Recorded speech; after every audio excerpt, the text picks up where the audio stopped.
everybody. Welcome to Community Conversations. Just for everybody's edification here, Zoom is down, so we are not going to be recording via Zoom or having a Zoom audience live today. But we are recording on Panopto, and we will post the recording on our website as soon as we get that ready. So it should be up if you want to share this with friends in a couple of days, probably. By Monday, I would say. Monday sounds good. Anyway, my name is Courtney Shaw. If you're not familiar with me, I'm the facilitator of the series, and I want to let you know that we have Joanna Mosser speaking next week, so that's going to be very exciting. And today, I want to welcome Alex Brehm. Alex teaches communication studies here at LCC, as well as being the director of forensics and coaching the award-winning and nationally ranked LCC Fighting Smelt Debate Team. He received a bachelor's from St. John's University in Minnesota and an MA in Communication and Media Studies from Portland State, go Vikings. And he enjoys homebrewing in his spare time. Please welcome Alex Brehm.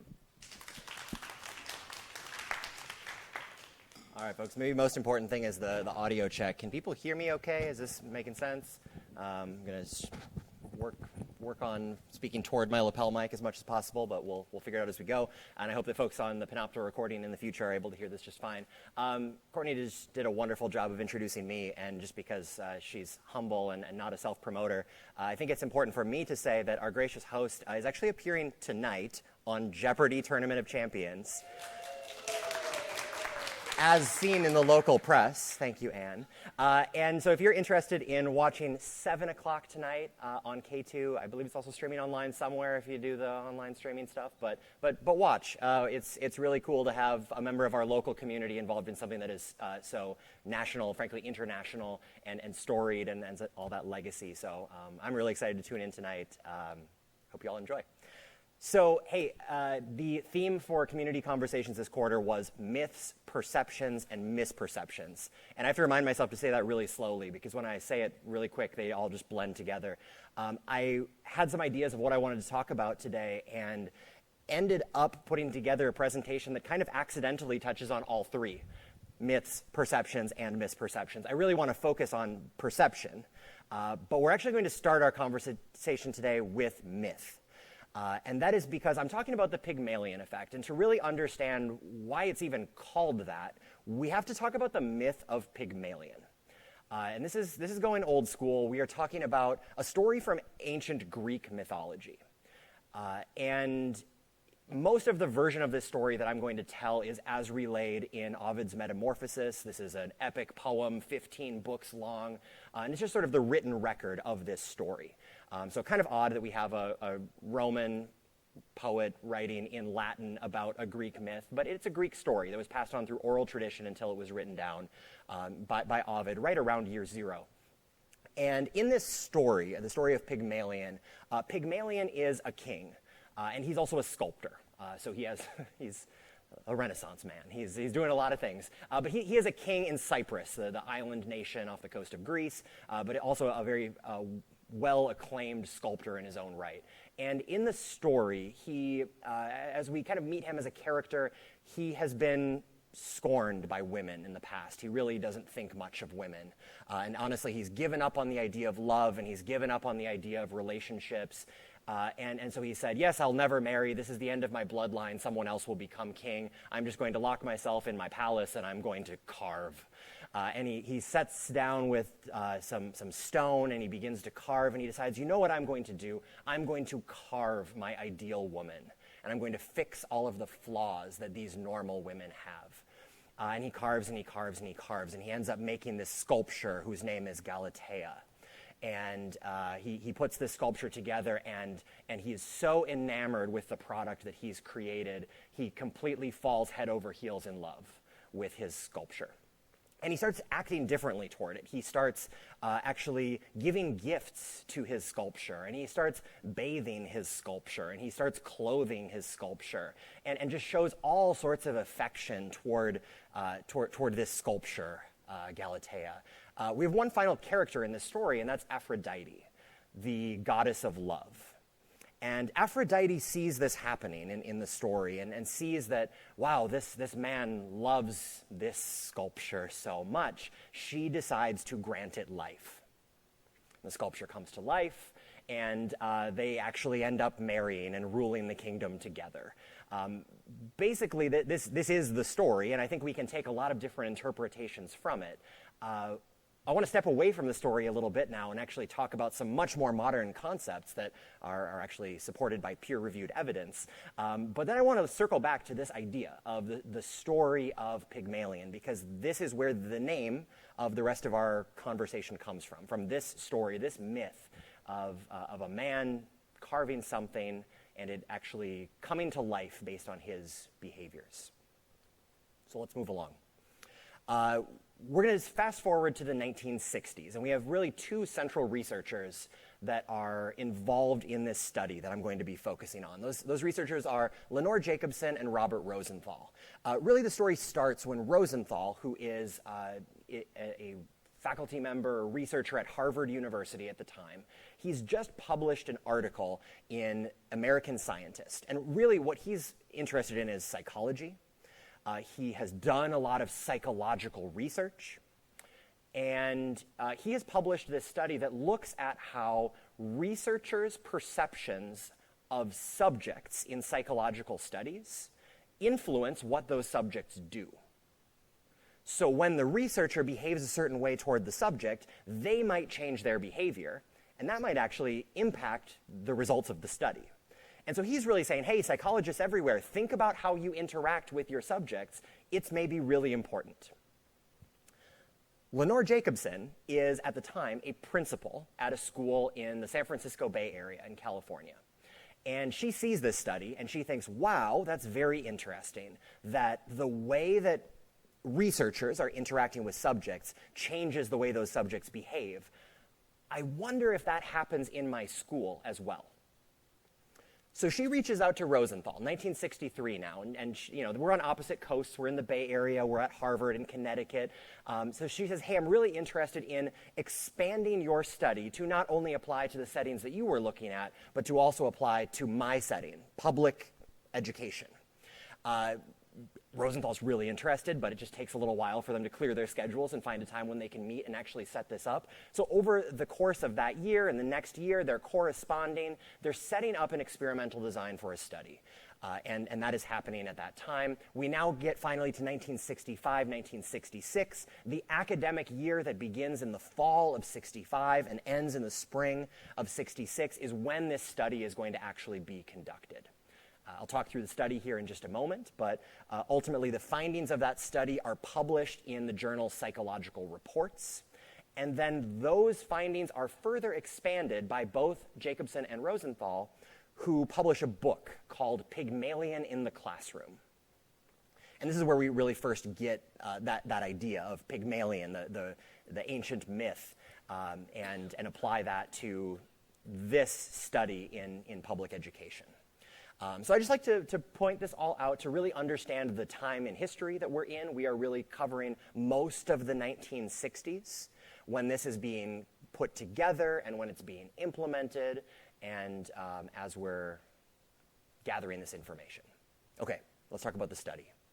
I've just put in the background here, allegedly, a photo of the school where this study took place, the Oak School. And, we can see it's a energetic, exciting, public elementary school.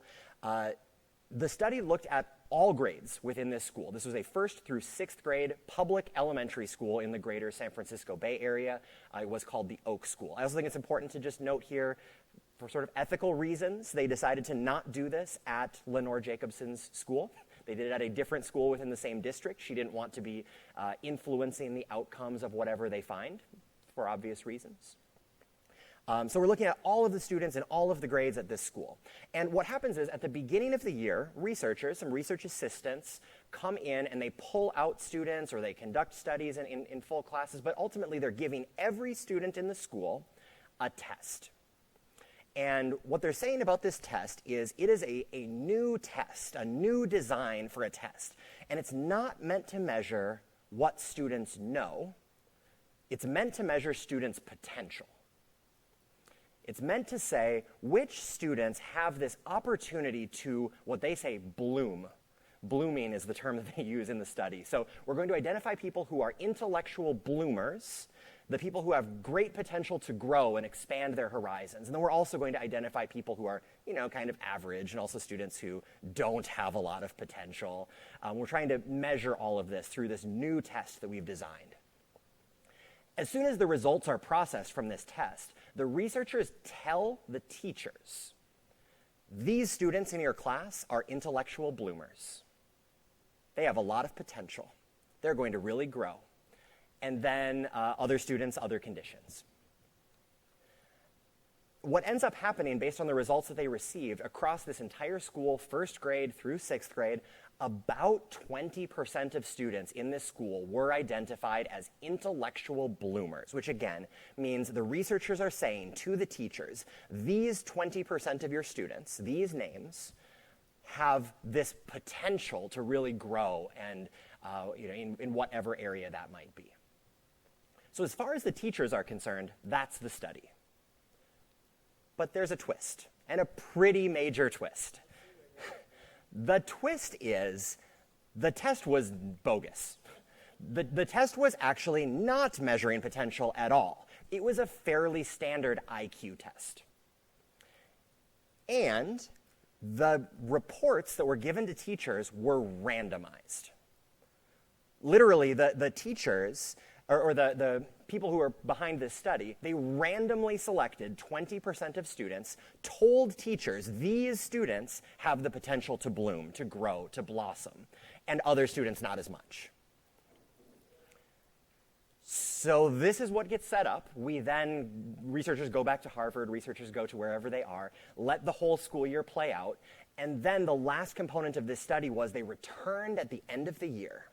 They gave the same test, and they wanted to measure, what differences occurred.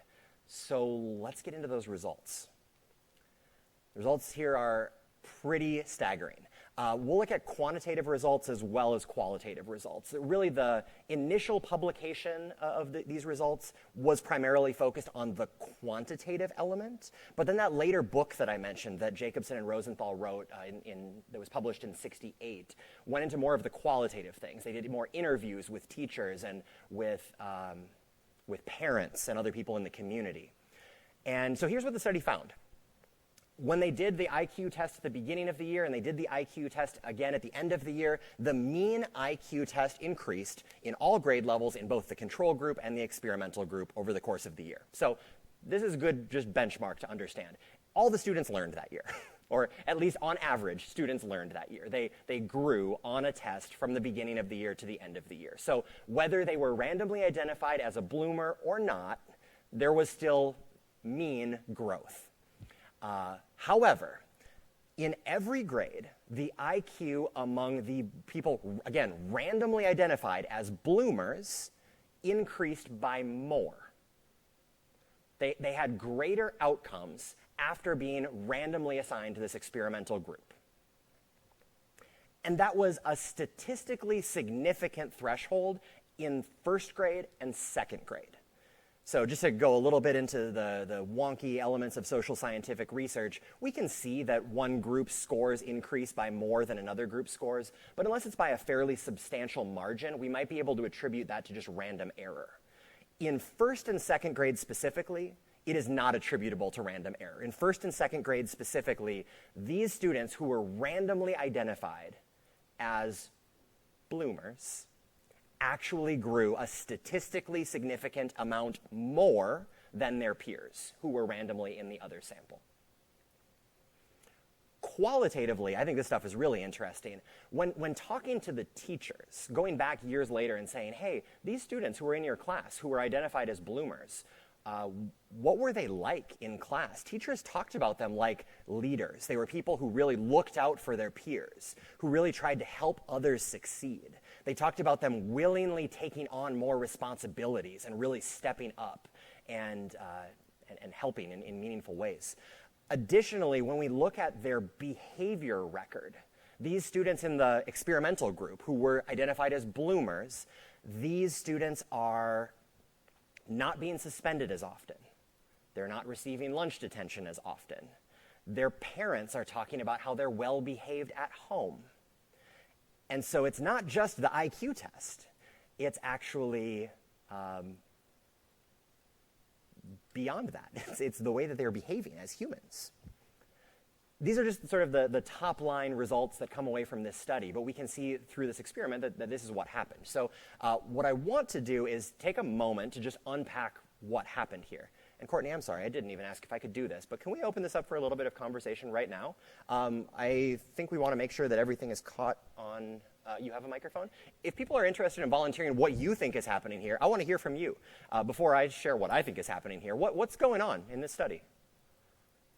I think the teachers gave more attention to the students they thought were bloomers. Cool. So the teachers are told that these students have more potential. Now the teachers want to give them a little bit more attention. They're getting a little bit more mentoring. They're getting a little bit more love and affection. I think that's a great start. What else is going on here?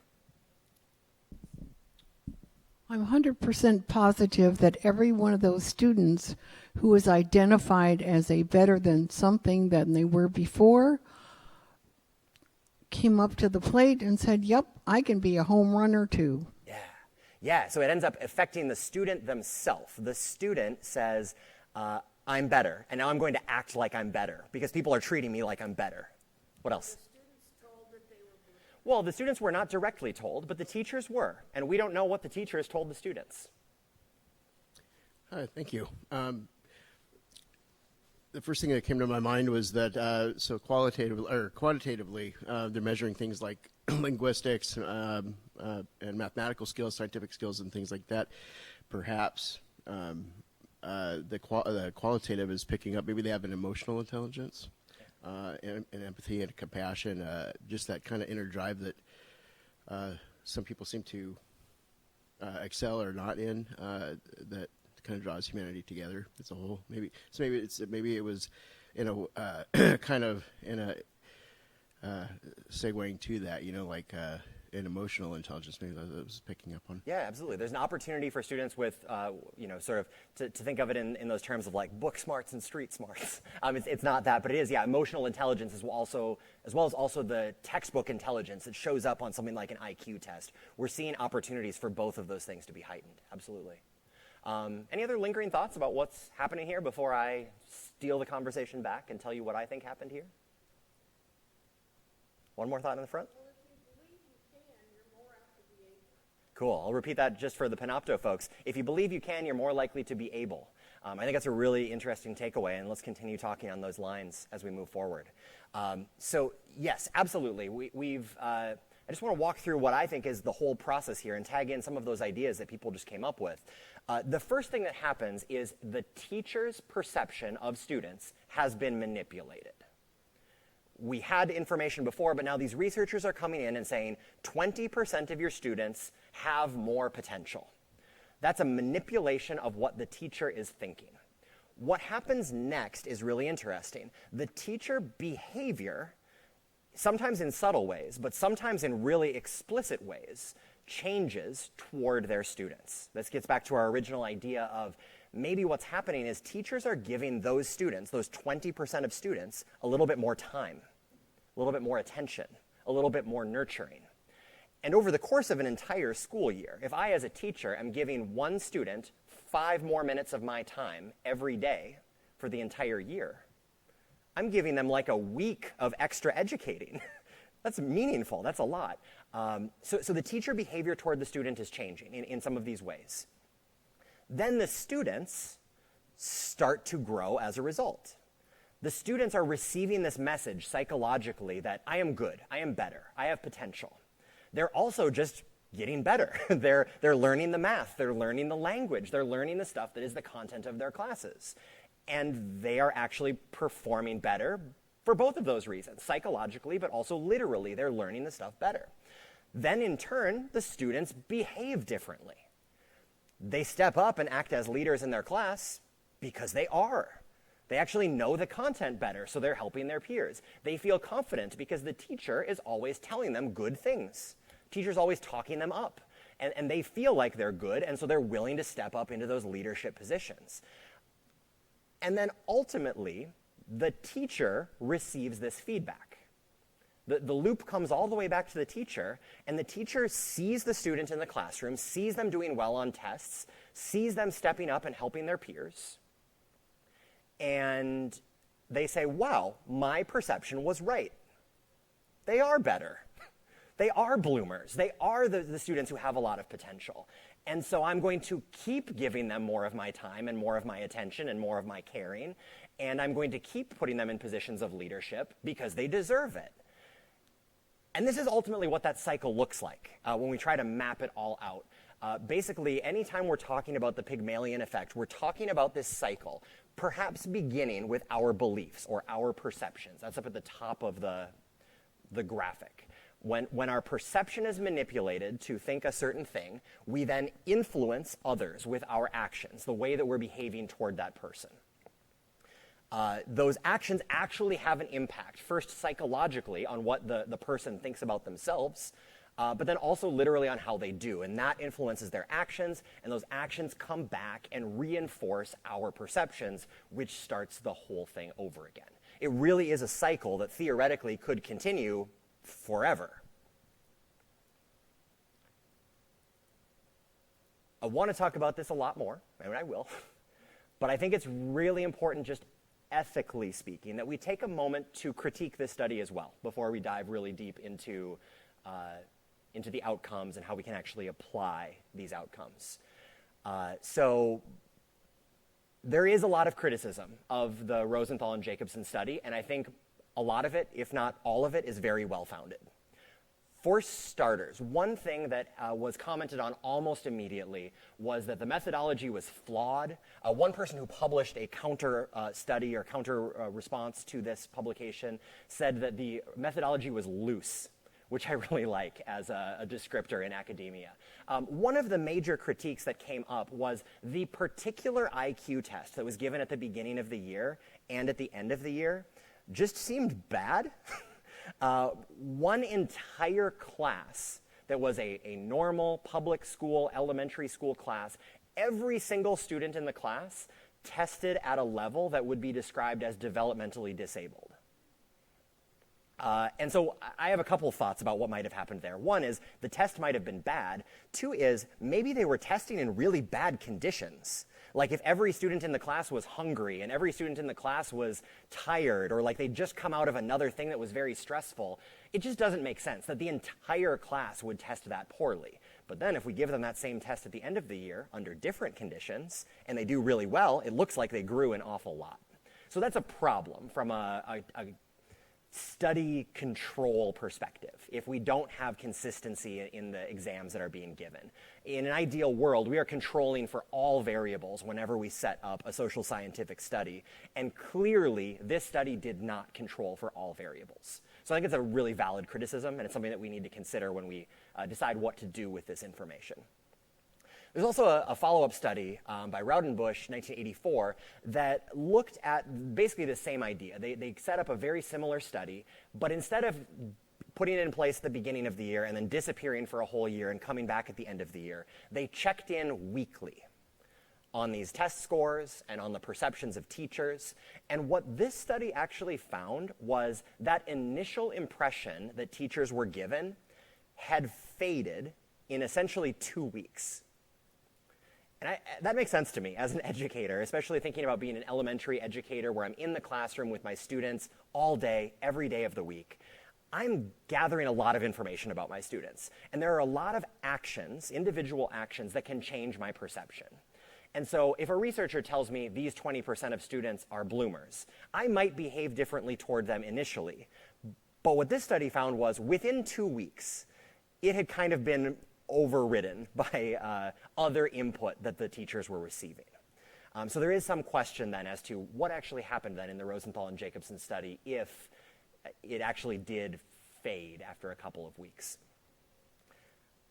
The last thing that I think is really important to acknowledge here is that by modern standards, this study is wildly unethical. Think about what happened here. Researchers came into a school, a public school, and every student, they didn't have the opportunity to opt in or opt out. It was all the students in the school. They were randomly assigned either to a condition that gave them better education or a condition that gave them worse education. My sincere view is that if researchers tried to put this same study together today, they would propose that study, it would go to an institution's IRB, Institutional Review Board, and that board would say, no, you can't do this study. Children are a protected class of subject. We can't put them through something that might harm them in the short term and in the long term. And I would argue that 80% of students were randomly assigned to get a worse education in this study. So in a lot of ways, I feel similarly to this, that I think a lot of scholars talk about scientific and psychological studies that came out of testing during the Holocaust. What do we do with information when we've done the study, we've learned the information, but the way that the information was gathered was unethical? And I'm not really interested here in like differentiating between levels of unethical. I think this is unethical. I think that genocide is unethical. And we should really think about these in similar ways. That being said, we do know this information, and there have been follow-up studies that confirm some of the information that we've been talking about here. So what I want to actually do is look at some of those other studies and look at some ways in our modern world, post-1960s, we can think about this effect, where we have this cycle where our perceptions are leading to behavior changes that are leading to other people's perception changes, and that cycle continues. And I want to start actually by staying in education. Surprise, educator wants to talk about education. The first study that I want to highlight actually came out shortly after the book, Pygmalion in the Classroom, and Jenkins and Dino in their study found that not only by manipulating teachers' perceptions can you change student outcomes, but by manipulating student perceptions, you can change teacher outcomes. And what they basically did in their study was they took this whole script but flipped it. They assembled groups of students. Sometimes they were full classes that normally met together, and they would have a substitute teacher coming in for the day. And a principal would come in and say something about that substitute teacher that influenced the perception that the students had. So they might say, this teacher is amazing. You've never met them before, but they've received these awards, and we really think you're going to have a lot of fun in class today. And of course, when that happens, the class is primed to think it's going to be good, to think the teacher is good. Those students end up being more attentive, more engaged in the conversation. They end up on some quantitative scores doing better on certain assessments. In contrast, if the principal comes in and kind of apologizes for the crap teacher they're about to get, the students are primed to be really withdrawn, to not really engage in the conversation, to almost zone out and willingly disengage. So we can see this in education actually working both ways, that teacher perceptions of students influence their success, students' perceptions of teachers influence our success. And when I was revisiting this study, I was really thankful that my Rate My Professors score is as positive as it is, because I think now I get students on day one who are predisposed to think I'm good. And it's really great that when we get that type of classroom engagement. Cool. Let's talk about other places in education. A more recent study, published in 1999, looked at this at higher levels of education, looked at it at the middle school level, at the high school level, at the collegiate level. And what it actually found was these effects, at least in limited scale, are happening as high up as the graduate level. Actually looked at graduate teachers, and if they were primed to think that particular students were going to do better in graduate level coursework, they would. And they're unambiguous about why they think this is happening. They say those instructors are holding those students to a higher standard. They're giving them a larger amount of rigor. They're spending more time with them one-on-one to help them work through some of these problems. It's happening. And honestly, as a person who went through graduate school, I believe it. I really believe that a little bit more belief from a graduate instructor and a little bit more attention can really go a long way toward determining whether a student is going to be successful or not at that level. Last thought in education, I think this is really important. This McLeod study from 1995 says that this actually happens institutionally, within departments.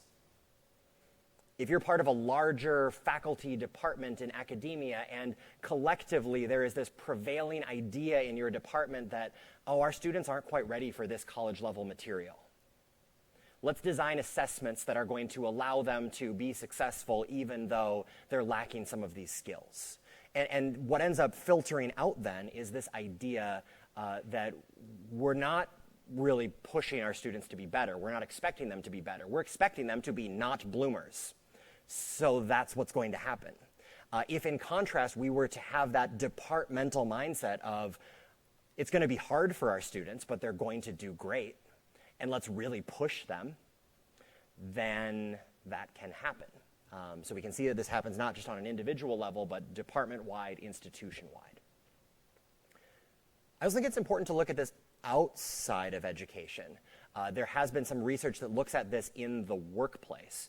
And this is an area where I think we can maybe more ethically study the Pygmalion effect. We're not using children in public schools, but we're instead using people who consent to being studied in their workplace environments. And I think that maybe people can anticipate what this study is going to say. There was a publication as recently as 2009 where a number of researchers conducted some very comprehensive study of different American workplaces. And overall, what they found is that supervisor perception of employees influences those employees' success. And that, we understand this to be part of a cycle. If you as an employee are doing better work, then your supervisor is going to have a better perception of you and they're going to give you more responsibility. But similarly, when they manipulated what a supervisor thought of an employee, they treated the employee differently, gave them a longer leash, a little bit more respect, a little bit more affirmation. And that employee ended up increasing their productivity, increasing their responsibility, increasing kind of a lot of these different measures that the study was looking at.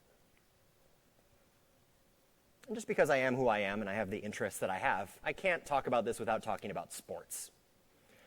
I think this is pretty interesting. There have been a few studies. I want to highlight one in particular, a 2013 study that said that high expectations placed on athletes can lead those athletes to having better outcomes. However, there's a big caveat here that I think we should pause on and apply to everything else that we've talked about. And that is, this study also found that in some cases, false assumptions can lead to negative inhibiting effects.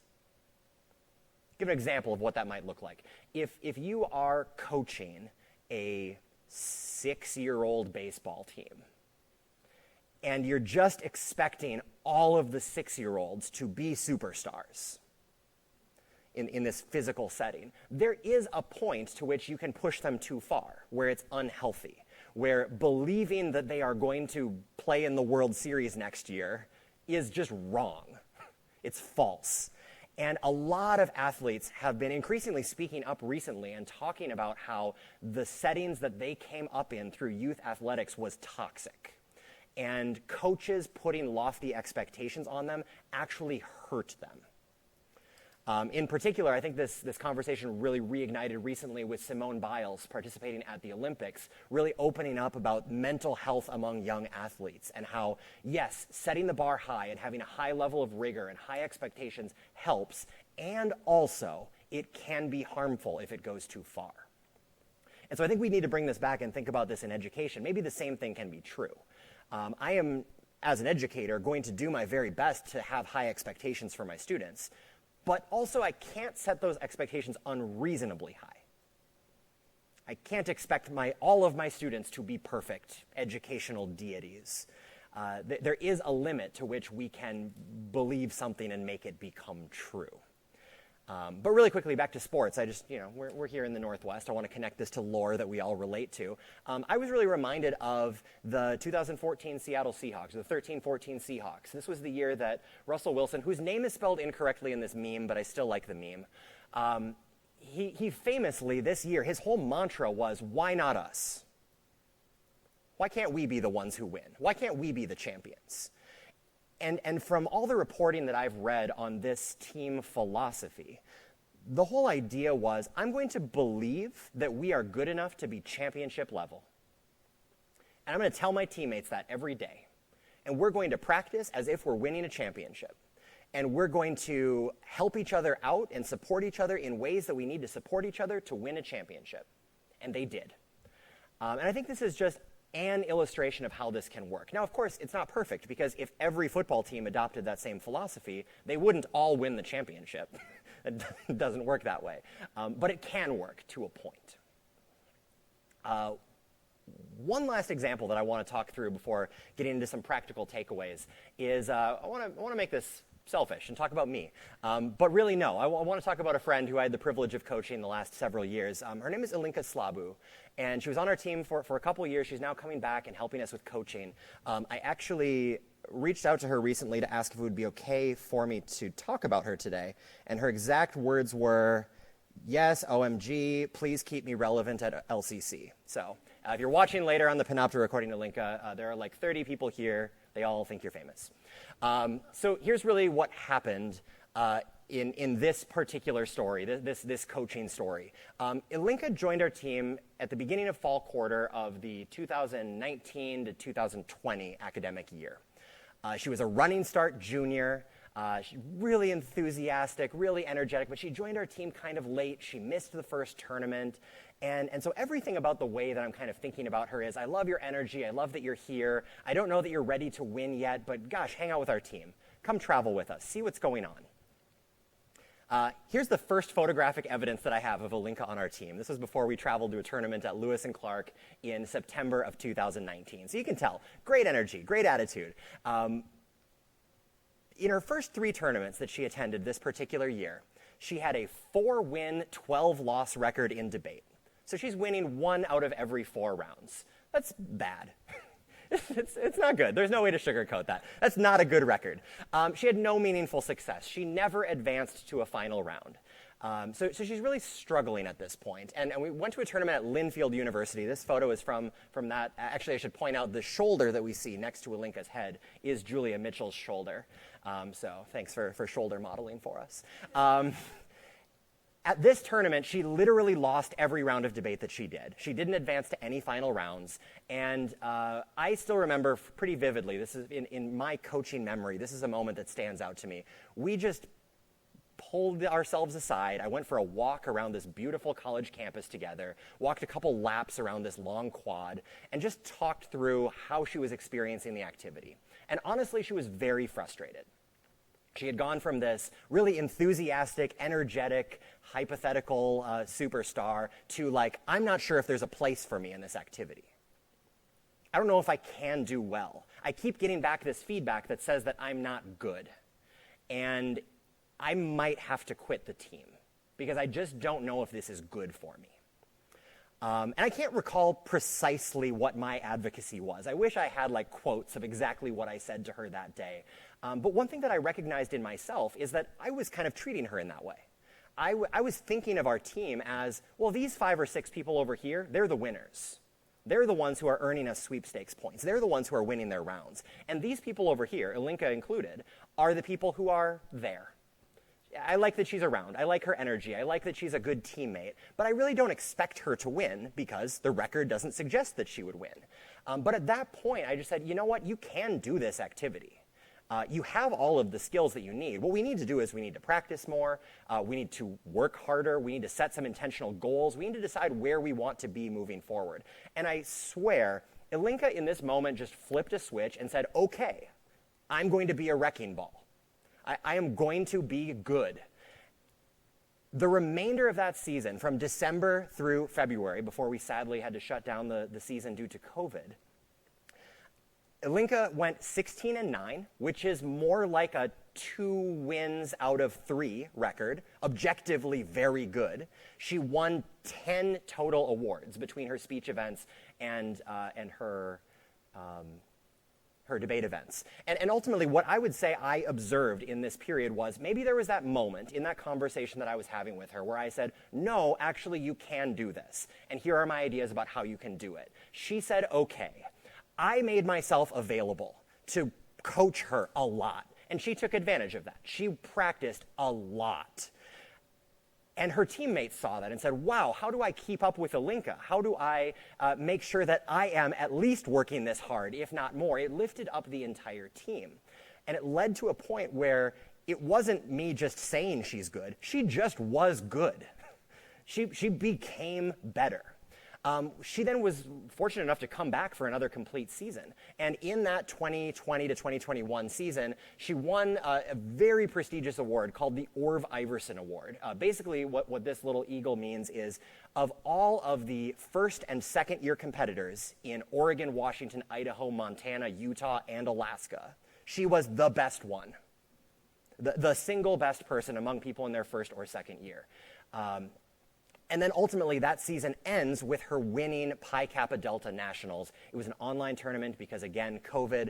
We actually took this picture, and I get a little emotional thinking about this here. This photo was actually taken right back there because we were competing in this building for nationals. It was weird, but man, it was a wild ride. And whenever I think about Alinka now, I think about this person, who was one of the best competitors in the whole region for an entire year, who was a national champion.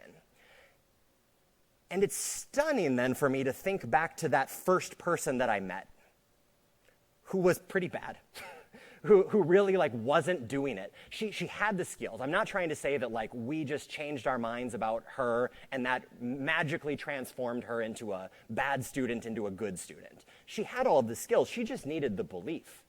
And she needed to know, you can get better. You can overcome this thing. And so ultimately, this is, for me, the proof that this is real.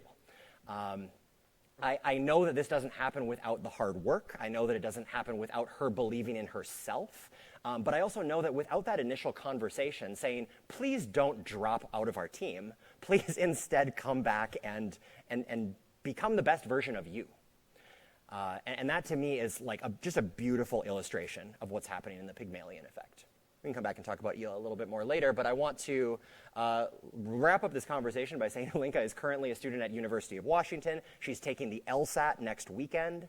When she gets her law degree, she will be my lawyer. She's that good. So I just love this story, and I'll tell it forever. Okay, so let's bring it back to the myth. We started by talking about the myth of Pygmalion. And in the myth of Pygmalion, we saw this entire effect play out. Pygmalion, the king, changed his perceptions of a statue. He loved this statue so much. He started behaving toward it as if it were a living, breathing thing that he was in love with. He acts differently toward it. That ultimately leads to, okay, there's some deity intervention here, and Aphrodite makes it into a person, but the statue literally changes, literally becomes human, and starts falling in love with him. It reinforces the cycle. He's enamored. Ultimately, we saw the same cycle here in the myth of Pygmalion. So that's where the name comes from. I guess the question that we need to end on then is, can we bring stone to life? And the answer is probably not. There probably is no amount of belief I can put into a statue to make that statue actually come to life. But I do think there are some practical takeaways. And in particular, I'm thinking about the practical takeaways for educators. I think it's really important that we never forecast failure. Going into anything, an assessment, a class, we are not going into it assuming that failure will happen.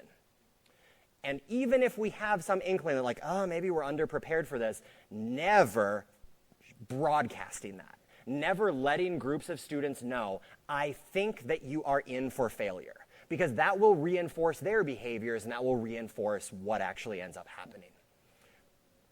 When we're talking about others, and I'm thinking even just in conversations together, if I'm talking to one of my colleagues about students that we share in common, I'm talking to Joanna about our common student, Laura Sophie, and if we're just talking negatively, we're just talking about how this student, I don't even know if she's understanding what I'm saying, that's going to reinforce between the two of us what our perceptions are.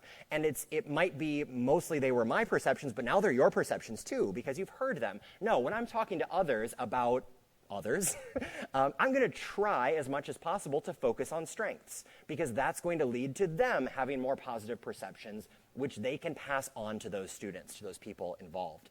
And then finally, establishing high expectations and then sharing them. I especially think back on that point that I made about how this can exist at the departmental level. And if as a department you decide that we don't need a higher level of rigor because our students aren't ready, that reinforces negative expectations. If we can instead say, no, as a department, we're going to have a significant amount of rigor. And now let's make our students achieve that level of rigor. Let's see what we can do to make that happen. Ultimately, the big takeaway that I have is our perceptions influence our actions. Our actions influence our surroundings, and our surroundings influence us. So when we bring it all full circle, and it really is that circle, we are basically shaping our reality. We are shaping the world around us with the perceptions that we have. And I don't want to make it sound like it's magic, because it's not the silver bullet. Nothing is the silver bullet. I can't single-handedly make my public speaking students all get A's and thrive just because I believe in them. But it's part of it. I need to include these strategies with other excellent strategies in education, in coaching, in business leadership, in sports, in order to overall have a positive climate, in order to overall lead to those positive outcomes. I think we want to make sure there's some time for question and answer, so why don't I be done and hear what you all have to say. Thanks, folks.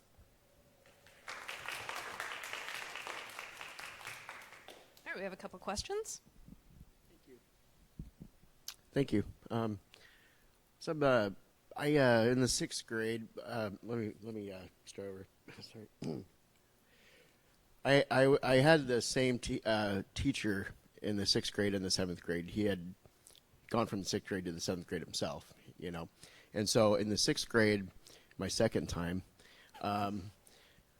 because I was goofing off so much, and they thought I was skipping school when actually I was playing guitar up in the attic at Monticello. But anyway, this teacher during the 6th grade, I had a really on my second stint, still had a really tough time, and we butted heads so terribly that I was in the hall pretty much every day, and my grades were terrible, and I was just this the class clown sitting out in the hall kid. So much to my chagrin, a couple days before 7th grade starts, and then I go up to Monticello to look who my homeroom teacher is, and it's him, and my heart just sinks. But what happened differently that year is his whole attitude toward me changed from day one. It was positive. It was reinforcing of strengths that I didn't see in myself that he believed. He challenged me to get up every day and become the person that I thought I could be, or that he thought I could be at that point. So I'm wondering if, and then I went from F's in the 6th grade to straight A's in his class the next year. And so I'm wondering, do you think that maybe is an example of the Pygmalion effect? Yeah, it's really interesting. I think it's a great example, and I think it's probably, of course, with all of these conversations, there are many variables involved. I think you could ask yourself very honestly, do I think I had an attitude change over the summer? Maybe you did, maybe you didn't. But if the major change was this educator seemed to expect the worst from you, and then suddenly they expect the best from you, and then you start changing accordingly, that sounds like exactly what this is. Absolutely.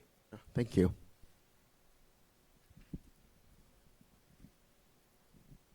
Well, I'll jump in with an example. We established earlier on that I'm appearing in the Jeopardy Tournament of Vintage Champions because I'm awesome, right? So before my initial run, so this would be in March of 2021, I was getting ready to go, and the day before I left for LA, my dad came by. And my dad is a gambler. He jokes that he put me through school with his winnings in gin rummy, and that's probably partially true. And he told me, you know the stuff. I know you're risk averse, but you know your stuff. Go out there and take a chance. And it was kind of what I needed to hear, because I was being thrown into, the big leagues all of a sudden, and I didn't have a lot of confidence going into it. And things kind of broke my way the first game, and I think that really helped me establish myself and feel like, okay, I can do this. This is something that I can do. And heck, my dad told me I can do it. So, and he knows what he's talking about when it comes to gambling. So maybe I can do this. And maybe that was part of setting my mindset in a way that made it possible for me to succeed in a place where, honestly, I was not planning on succeeding. I was like, well, this is going to be fun. Let's see how it goes. And it went really well. Yeah, really cool. And like in that story, it's so clear that you behaved differently as a response to receiving that support from another person. It's not like your dad coached you. Your dad just said, like, I believe in you. Do this thing differently. And then, yeah, you took a chance. Very cool. How can we change our own perceptions? Oh, that is the $10 million question. Yeah, and especially when we're thinking about how we evaluate ourselves, right? I think one of the most challenging things is when we're kind of in a rut and we don't expect great things from ourselves. And then that reinforces itself. I talk about this when I teach public speaking. We actually watch a couple of TED Talks that get at this fundamental message of, at a certain point, you need to fake it till you make it. And we can even maybe take it beyond that and say you need to fake it until you become it.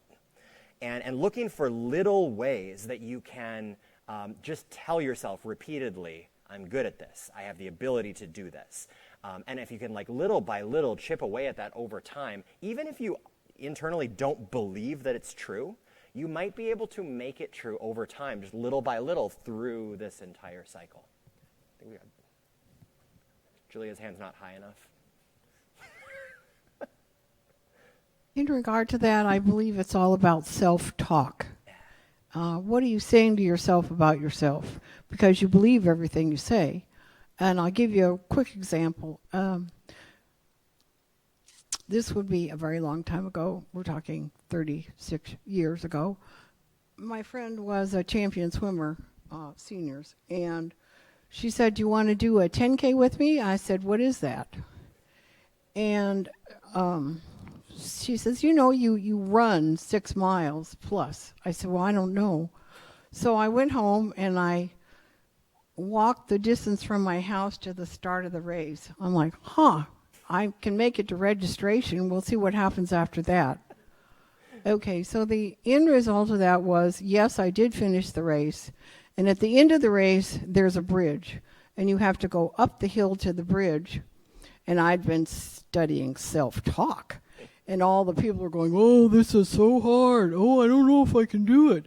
Oh, stumble, bumble. Oh, very difficult. I said, I can do this. I can do this. And I did that all the way up the hill, and I ran up the hill towards the bridge.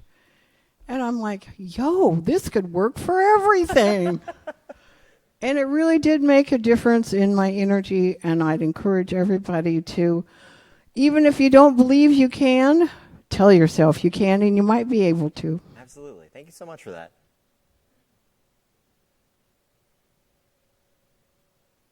So I have 2 adjacent questions, but the first one is, like, from an education point of view, how do you not reinforce negative perceptions that maybe you feel like are genuinely being given to you? So in your case, like, if you're working with students and they are consistently getting poor grades or they're not showing up to class, how do you try and not let that information impact you every, like, interaction that you have with them? How do you not let that stack up? Yeah, that's a really good question. And I don't know that I have a perfect answer, but here's my first kind of gut check thought is not everyone is good at everything. Duh. And some students are going to struggle in certain areas, and one of those areas might be showing up on time. But hopefully we can latch in on the strengths and really, like, try to remind ourselves of those things, what those good things are, and really, like, praise those overtly. Like, these are areas where you're doing really well, and you actually could do even better in them. Like, you have all this potential here. And by focusing on what is going well as opposed to what isn't, maybe reinforces some positivity while also not just totally lying to ourselves. Because we're not going to say, like, oh, yes, they attend perfectly and always on time when they obviously don't. I'm not saying that people should literally lie to themselves and others in order to accomplish this. But hopefully, if students start really feeling confident in other areas, maybe that inspires them to sort of pick themselves up in some of those other areas. We can't guarantee that that will happen, but that'd be my first shot. Was there a second adjacent? Cool, great. All right, well, I think we're going to do one more question, and then our time is going to be up, so we'll hand it off here. Hi, so I was thinking about how other high schools, sometimes the graduation rate isn't as high. So I was wondering if teachers earlier on in education identified bloomers, maybe mentally. Do you think that would create a change in society and create better education results in America as a whole? Superstar question, McKenna, thanks. Yeah, I think one thing that I would bring us back to is the data from that study, which looked at 1st through 6th grade, but the strongest effects were at 1st and 2nd grade, at the youngest ages. And so I do think there's something to be said for an early life intervention. And gosh, wouldn't it be great if all of our educators who taught kindergarten, 1st, 2nd grade, just had this prevailing attitude of all of my students are bloomers. And, right, because I don't want a situation where they're prioritizing some students over others and some are not getting a good education.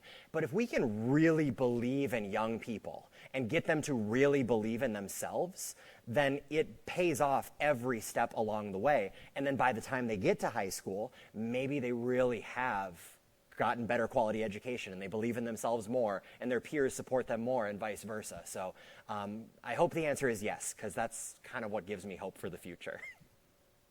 Thank you very much, Alex, and thank you to our audience for your thoughtful questions. And please join us again next week.